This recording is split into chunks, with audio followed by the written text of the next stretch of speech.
इस प्रश्न में हमें दिया हुआ है 1 ओम 2 ओम तथा 3 ओम के 3 प्रतिरोध श्रेणी क्रम में संयोजित हैं। प्रतिरोध का कुल संयोजन का कुल प्रतिरोध निकालना हमें, ठीक है। और दूसरा दे रखा है बी बिंदु हमें यदि प्रतिरोधों का संयोजन किसी 12 वोल्ट की बैटरी के साथ आंतरिक प्रतिरोध क्या दिया हुआ है उसका नगण्य दे रखा है से संबंध हो तो प्रत्येक प्रतिरोध के सिरों पे जो वोल्टता होगी वो ज्ञात कीजिए, ठीक है। अब हमें यहाँ पे निकालना क्या है, एक तरह से श्रेणी क्रम संयोजन है, उसमें वोल्टता प्रत्येक में वोल्टता निकालनी है और उसका कुछ तुल्य प्रतिरोध निकालना है।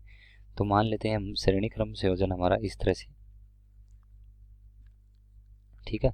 इस तरह से श्रेणी क्रम संयोजन है। इसका प्रतिरोध क्या दे रखा है 1 ओम है, दूसरा हमें दे रखा है 2 ओम है, तीसरा हमें दे रखा है 3 ओम है, ठीक है। और इनको क्या जोड़ रखा है यहाँ पे एक विद्युत भागबल से यानी वोल्ट बैटरी से जोड़ रखा है जिसका नगण्य विद्युत भाग नगण्य क्या दे रखा है आंतरिक प्रतिरोध यानी 12 वोल्ट।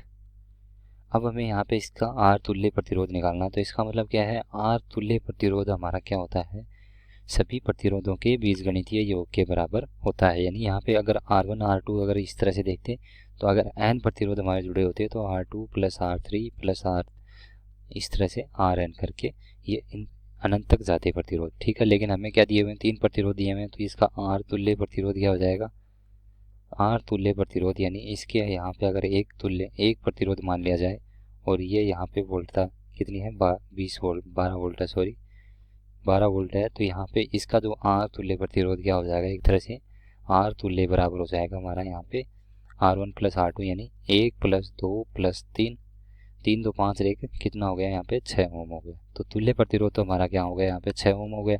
अब हमें ये तो हमारा ए बिंदु 16 हो गया। अब बी बिंदु के लिए पूछा है हमें क्या, बी बिंदु के लिए पूछा है कि यदि प्रतिरोध के संयोजन में किसी 12 वोल्ट की बैटरी जो हम लगा दी हमने, ठीक है, तो प्रत्येक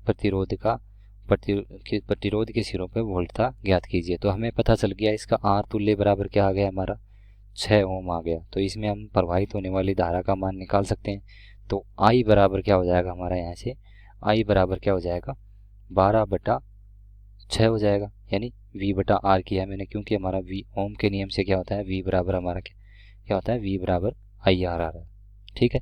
V बराबर आई आर, तो यहाँ से मैं क्या निकाल रहा हूँ धारा का मान निकाल रहा हूँ आई, तो क्या हो जाएगा V बटा आर हो जाएगा। तो यहाँ से अगर इसको काटेंगे तो क्या हो जाएगा 2 एम्पियर इसमें धारा प्रवाहित होगी, ठीक है।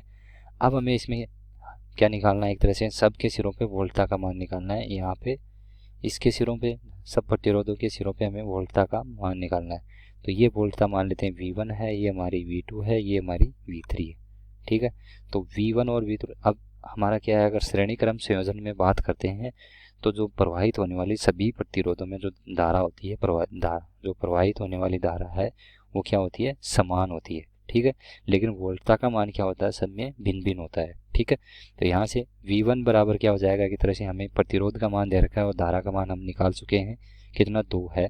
तो यहाँ से V1 बराबर क्या हो जाएगा ओम के नियम से V बराबर हो जाएगा यहाँ पे I गुणा R1, ठीक है। और धारा का मान कितना है हमारा 2 और R1 प्रतिरोध हमें दे रखा है कितना 1 ओम, तो ये हो जाएगा हमारा 2 वोल्ट, ठीक है। उसके बाद में देखें तो यहाँ पे क्या है अगर V2 निकालेंगे तो V2 बराबर क्या हो जाएगा दूसरे ओम के प्रतिरोध में नहीं I गुणा R2 हो जाएगा जो कि कितना है 2 गुणा R2 कितना दिया हुआ है हमें यहाँ पे R2 कितना दिया हुआ है R2 दिया हुआ है 2 ओम, ठीक है। तो ये 2 ओम हो गया बराबर क्या हो गया 4 वोल्ट, ठीक है।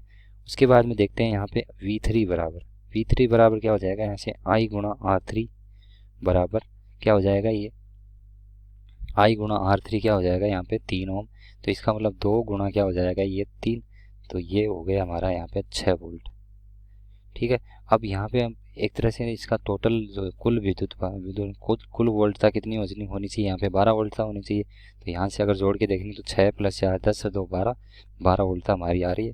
तो ये हमारा क्या है आंसर भी इसका सही है। तो धारा का मान तो 2 एम्पियर आ गया, इसमें तुल्य प्रतिरोध आ गया 6 ओम और इनके मान क्या आ गए इस तरह से आ गए हमारे, ठीक है।